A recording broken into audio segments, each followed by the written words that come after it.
Abangan na!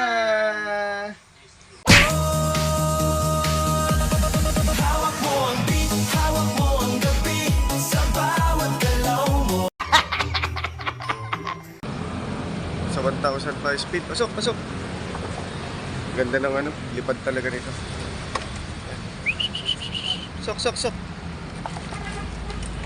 Ayun siya, pagod din eh. Oh. Napagod. Oh. Si Pilay na lang, patay natin. Doon, pumasok na. Iinom ng tubig, kaya bibigyan ko muna ng tubig. Si Blue Bar, ayan. Blue Bar Kinis. Best talaga dito. Consistent ang uwi nito. Sana dire-diretso lang ha. Sinasalubong ako. Oh, anong oras na ba? 8, ano na oh. Cut off ka na naman. Halika na. Kakain ka na. Saan na yun? Nahabol ako. Tara. Papasukin ko na.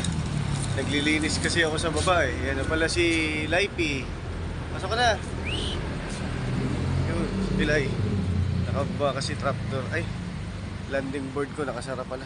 Teka lang. Sinara ko eh. Kasi umulan eh. Kala ko hindi ka pa uuwi eh. At maulan. O, pasok na. Yan na siya oh. Unti-unti nakukuha niya na yung pace ng ano, ang training. Yun na, pasok na. Sala pa yung landing board. Sok. Ay pa pumasok eh. Tayo natin. Sok. Yun. Suhaw siya eh. Naka-top naman pero mas maaga umuwi compared last yung Bukawit. Mas maganda uwi niya ngayon. Ayos. Sabado uli. Karga uli tayo Sabado. Pakainin ko muna ha. Bye-bye.